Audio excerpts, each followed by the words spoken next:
Hello there. You're watching All 24 News with me, Karim Zachary, and these are your headlines.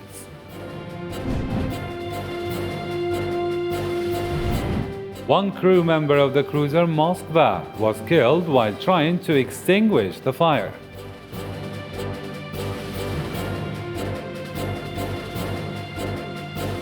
United Nations Secretary General Antonio Guterres visits Moscow next week to meet Russia's President Vladimir Putin and then head to Ukraine for talks with President Volodymyr Zelensky.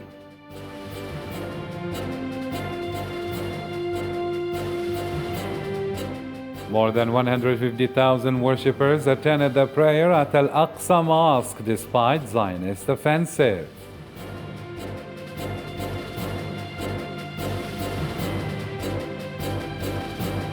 An explosion hit a mosque during prayers on Friday in Afghanistan, killing at least 33 people.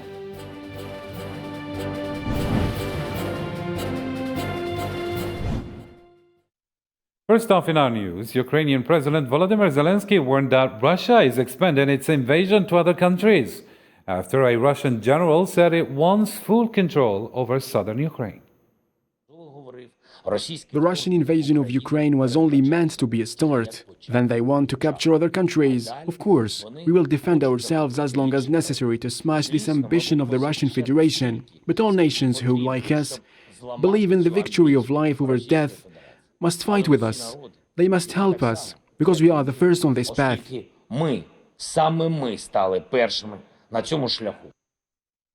The Russian Ministry of Defense announced that one of the crew members of the cruiser Moskva was killed while trying to extinguish the fire that broke out on the cruiser, while 27 others were missing and 396 of the remaining crew members were evacuated.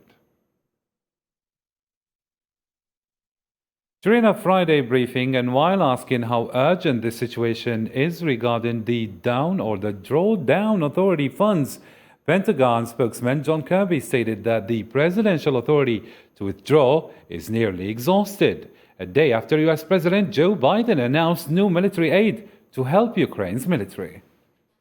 I don't want to detail specifically how much authority we have left, but we are getting close to the end of those funds, and so that's why we are actively engaging with members of Congress. We don't want to get into a point, Joe, where we're in extremis, where where we've actually run out of the authority and the funding to execute it. So we're having those discussions, and when there's more that we can talk about on that, we will. U.S. Secretary of State Antony Blinken met with Ukrainian Prime Minister Denis Shmyhal in Washington. The Ukrainian Prime Minister expressed Kiev's appreciation for U.S. financial support as Joe Biden announces $800 million in new military aid, bringing Ukraine aid to over $4 billion since the start of his mandate. I'm looking forward to having an opportunity to hear from the Prime Minister about all of these ongoing efforts and what we can continue to do to support Ukraine in its fight for independence, for sovereignty, a fight that it will win. And United States support Ukraine so much, so strong. We feel this support because weapon, financial support, and personal involvement of President of United States, your personal involvement in support of Ukraine, we feel it, we appreciate this so much. According to UN official, UN Secretary General Antonio Guterres will visit Moscow on April 26th and will be welcomed by President Vladimir Putin. He's also expected to have a business meeting and lunch with Russian Foreign Minister Sergei Lavrov. Mariam Zian reports. UN Secretary General Antonio Guterres will meet Russian President Vladimir Putin in Moscow on April 26 and Ukrainian President Volodymyr Zelensky on April 28. Spokesman for Guterres said the Secretary General will have a working meeting and lunch with Russian Foreign Minister Sergei Lavrov. The Secretary General said, at this time of great peril and consequence, he would like to discuss urgent steps to bring about peace in Ukraine and the future of multilateralism based on the Charter of the United Nations and international law. Guterres' call on Tuesday for a ceasefire during the Orthodox Christian Holy Week has been rejected by Moscow, and in this regard, the associate spokesperson for Secretary General said he was not so much disappointed. Not so much disappointed that his own personal call wasn't heeded, but more that there has been no truce, that civilians cannot leave besieged areas, and that the aid that the UN and our partners are, ready to deliver to these besieged areas cannot go in. The Irish representative to the UN praised the efforts of Guterres to end the conflict in an informal press briefing. Absolutely delighted to see the Secretary General step forward. He has been very strong in his remarks to date. We now need to see action. And I think the suggestions that he's put out there in terms of engaging both parties brings the UN into the role that it properly assumes in its responsibility for international peace and security. After many diplomatic endeavors by world leaders failed, Guterres wrote to both Russia and Ukraine requesting a visit to their nations in an effort to settle the crisis. And according to the Indo-Asian News Service, the UN as an institution is facing one of its gravest crises, being powerless to act against the Russian military operation because of Moscow's veto powers in the Security Council. Europe can do without Russian gas over the next 6 months, but beyond that, the economic impact would be severe, underlines Alfred Kammer, the IMF's European director, who recommends a series of alternative measures such as reducing consumption to constituting stocks. It's telling us that over the first 6 months, Europe can deal with such a shut-off by having alternative supplies, by using existing storage, so that Europe can deal for the first 6 months of such a shock in terms of its economic activity not being unduly affected. However, if that gas shut-off were to last into the winter and over a longer period, then that would have significant effect. Russian Foreign Minister Sergei Lavrov said on Friday that the negotiations between Moscow and Kiev to settle the conflict are skating.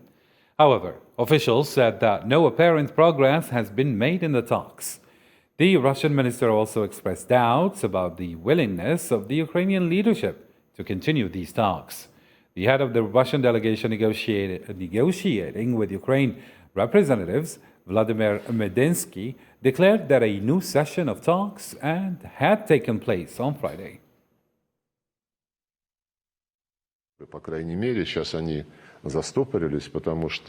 The negotiations are spinning because another proposal, which takes into account Ukraine's comment received previously and which we handed to the Ukrainian negotiators 5 days ago, remains unanswered.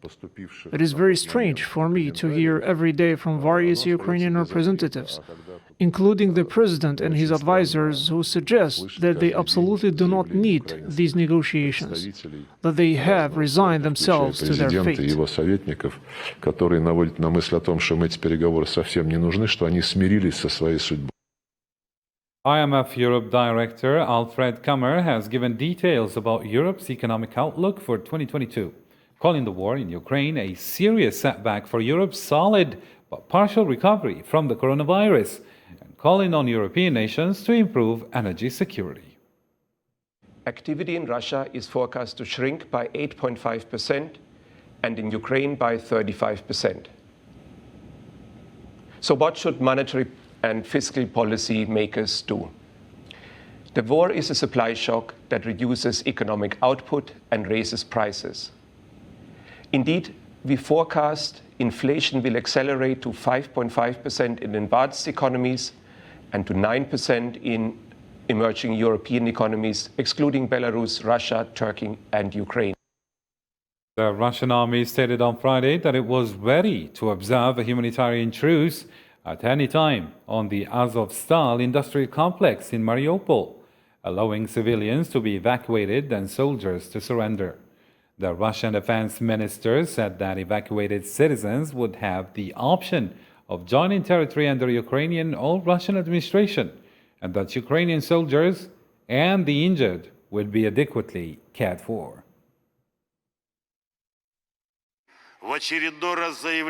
We declare once again that Russia is ready at any time to establish a regime of silence and announce a humanitarian pause for the evacuation of civilians. The humanitarian pause begins with the raising of white flags by Ukrainian forces along the entire perimeter or in certain areas of Azovstal.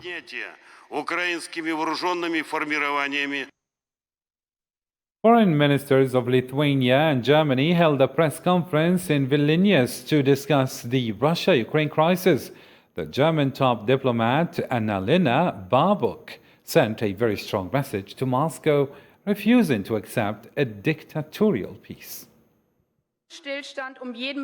German Foreign Minister Annalena Baerbock announced Friday that her country is ready to contribute significantly to the formation of NATO troops in the Baltic region during a press conference with her Lithuanian counterpart dedicated to discuss the situation in Ukraine and the Baltic states. The German top diplomat, whose country relies heavily on the Russian gas, sent a very strong message from Vilnius to Moscow, affirming that the West will not accept a dictatorial peace. There cannot be a ceasefire at any price. We will not accept a dictatorial peace. The Ukrainians will decide their future on their own. We should have no illusion about this, too bitter and difficult as it may be at times. After repeatedly trying to achieve common security in Europe with Russia as a partner, Putin's Russia forces us to take a new course today.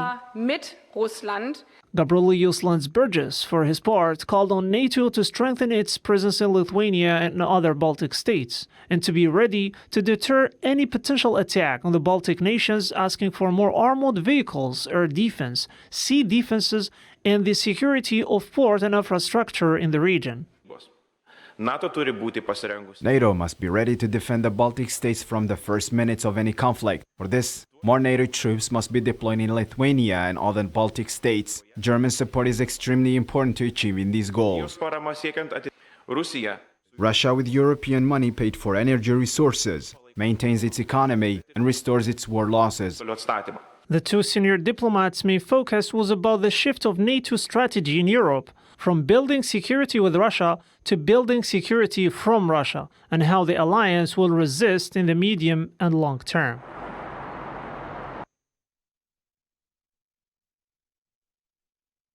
Despite restrictions from the Zionist entity's forces against the Palestinians to block them from attending Friday prayer, more than 150,000 worshippers attended the prayer at Al-Aqsa Mosque. Since the beginning of Ramadan, Zionist forces have been carrying out a real offensive, having cost the lives of many Palestinians and injured several hundred. Nabil Khazini reports. Another Friday of the holy month of Ramadan and another aggression from the Zionist entity's forces against the Palestinians. Al-Aqsa Mosque in the occupied Al-Quds once again witnessed Zionist forces storm into the third holiest mosque for Muslims, sparking clashes with Palestinians in which 31 people were injured.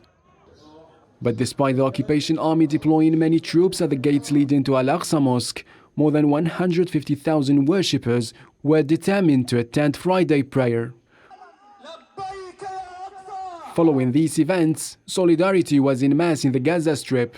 Thousands of Palestinians held banners declaring Palestinian dominion over the Aqsa Mosque, sending messages that the Holy Mosque is for the Muslims.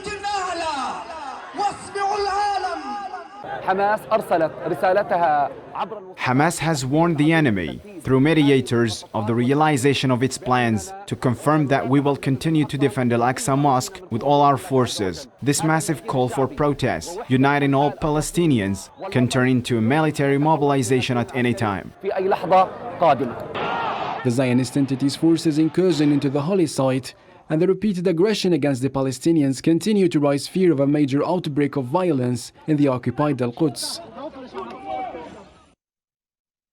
To other news now, former Prime Minister Imran Khan's claims that he was disposed from office by a foreign plot, which were debunked by a committee of Pakistan's top political and military officials on Friday.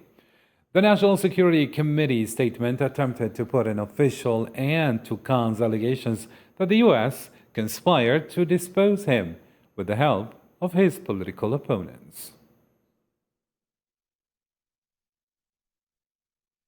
Still in Afghanistan, the Taliban government spokesman announced that at least 33 people were killed in an explosion that hit a mosque during prayers on Friday in the north of the country. A series of deadly blasts have rocked several Afghan cities over the past week. Last Tuesday, an attack hit a boys' high school and left 6 dead and 25 injured.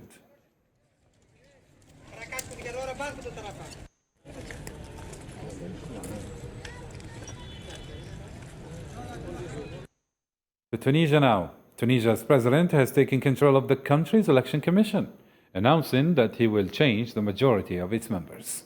President Qais Said announced Friday that 3 of the current 9 members of the Electoral Commission would be retained and would serve on a new 7-member panel with 3 judges and an information technology specialist. Despite the enormous risks, North Korea's closest friend, Beijing, merely raised an eyebrow when it test-fired a new tactical guided weapon under Kim Jong-un's supervision last week. North Korea has been testing missiles more often in recent months, but this time it was a new weapon system focused at strengthening its nuclear capacity.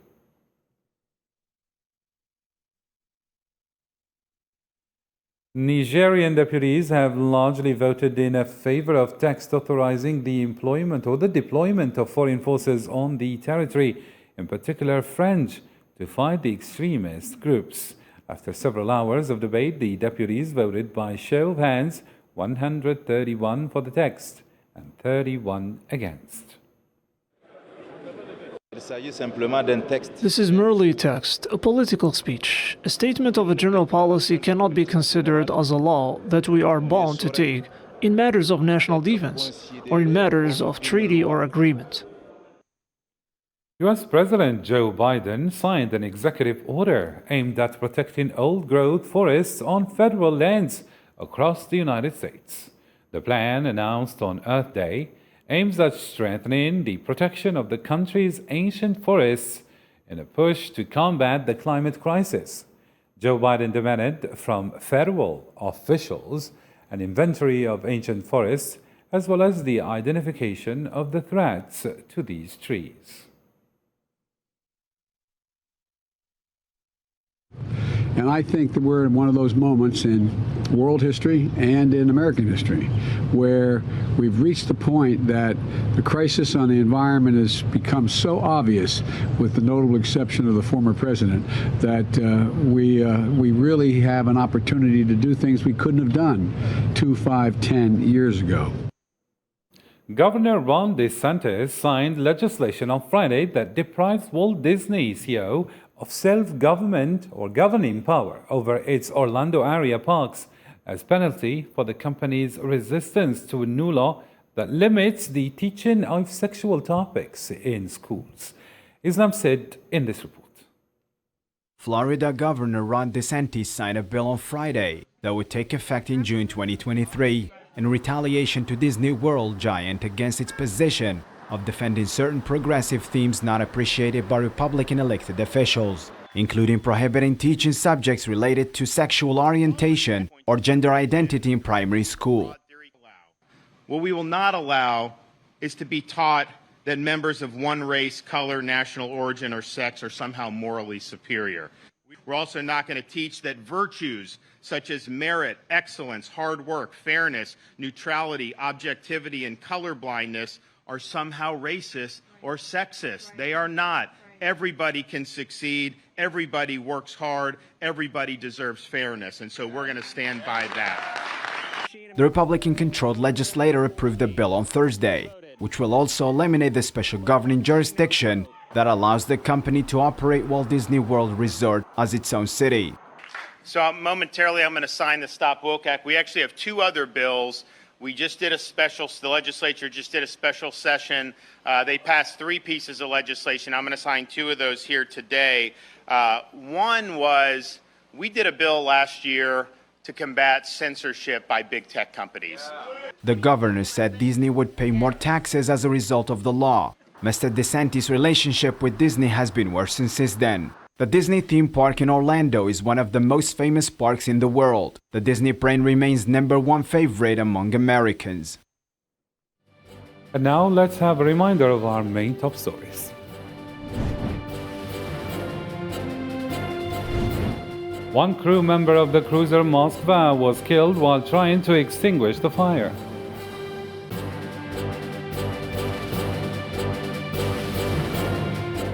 United Nations Secretary General Antonio Guterres visits Moscow next week to meet Russia's President Vladimir Putin and then head to Ukraine for talks with President Volodymyr Zelensky.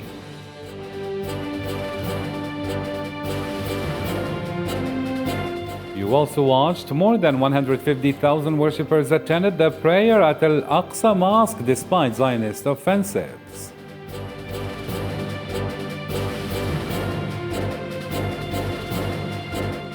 Finally, in our news, an explosion hit a mosque during prayers on Friday in Afghanistan, killing at least 33 people.